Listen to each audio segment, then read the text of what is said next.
Welcome to the deep dive. Today we're pulling from a strategic canvas on biometric fraud defense, along with some recent research and our own notes. Yeah, and it is a pretty wild topic today. Definitely. Our mission with you today is to understand this terrifying sophistication shift happening right now. Okay, let's unpack this. Usually, we picture a bank robbery as ski masks and broken glass. Right, something very physical and obvious. Exactly. But cybercrime is projected to hit a staggering $10.5 trillion annually by 2026. And the vault is just quietly opening because it thinks the robber is you. Yeah, it's not just a volume increase. I mean, it's a fundamental leap in how crime operates. What's fascinating here is that AI-generated deepfakes now drive 40% of all biometric fraud incidents. Wait, 40%? That's almost half. I know, it's huge. And attackers are actually bypassing the camera hardware entirely using injection attacks. Okay, I need a second to wrap my head around that. What exactly is an injection attack? Well, they feed synthetic media streams directly into a system's Authentication API. So the system receives the exact data packets it expects from a live camera, but, it's entirely fabricated. Wait, so if they're bypassing the camera and attacking the API directly, why are we focusing on human biometrics at all? Shouldn't we just be building better firewalls around the API itself?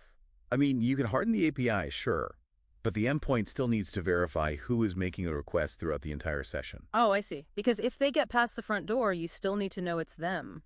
Exactly. If an attacker can flawlessly spoof the front door, well, the era of the one-and-done login is completely dead. That's why we're seeing a shift toward risk-adaptive authentication. Right, where your identity becomes this continuous trust score fueled by behavioral biometrics. Spot on. It's analyzing your typing cadence, your mouse velocity, even the microtremors in your hand. That is wild. So it's like a nightclub bouncer who doesn't just, check your ID at the door, but secretly follows you around all night, watching exactly how you dance and hold your drink to make sure you're actually you. That is a perfect analogy, actually. Just imagine that for a second. Every time you open your banking app, your daily digital sessions are being invisibly graded in real time. But see, that continuous monitoring creates a massive bottleneck. Yeah. And that brings us to what the canvas calls the indistinguishability gap. Right. Let's break down that mechanism. It's like trying to spot a forged painting when the forgery was painted by the original artist's own cloned hands. Yeah, the system literally cannot distinguish between the true human signal and the synthetic one. And compounding that gap is just sheer processing power, right? Precisely. I mean, many financial institutions rely on 30-year-old legacy mainframes. Oh, wow. Yeah, so definitely can't keep up with this kind of data. They physically cannot process millions of high-velocity behavioral data points like touch pressure and gyroscope shifts in real time. That latency creates a massive blind spot. Which is terrifying when you think about it. And it gets worse.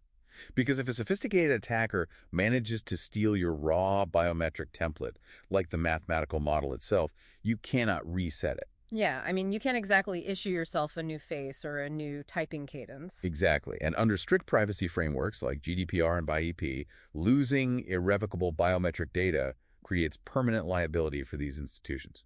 Here's where it gets really interesting. We're looking at a scenario where legacy systems are drowning in data and the attacks are indistinguishable from reality.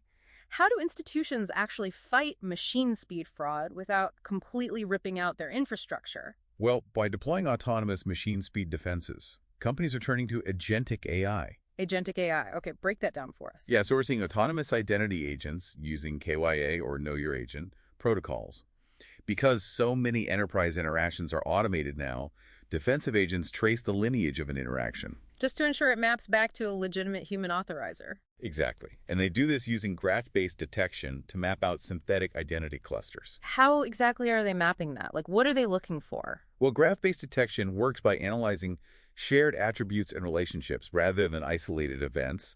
It looks at, say, 50 different accounts. Okay, I'm following. And if they all share subtle IP writing anomalies, or they all exhibit a typing cadence synced to the exact same millisecond, the AI links them together. So it sees the pattern before anything even happens. Precisely.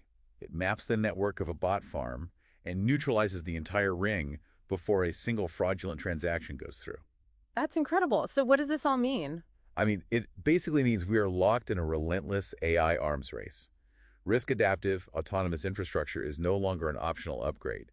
It is the absolute baseline to survive this sophistication shift. Which leaves you with something pretty wild to think about. If the future of your security relies entirely on continuous behavioral profiling, like your unique typing cadence, your screen pressure, the specific angle you hold your device, Yeah, all of those little details. what happens if you break your hand?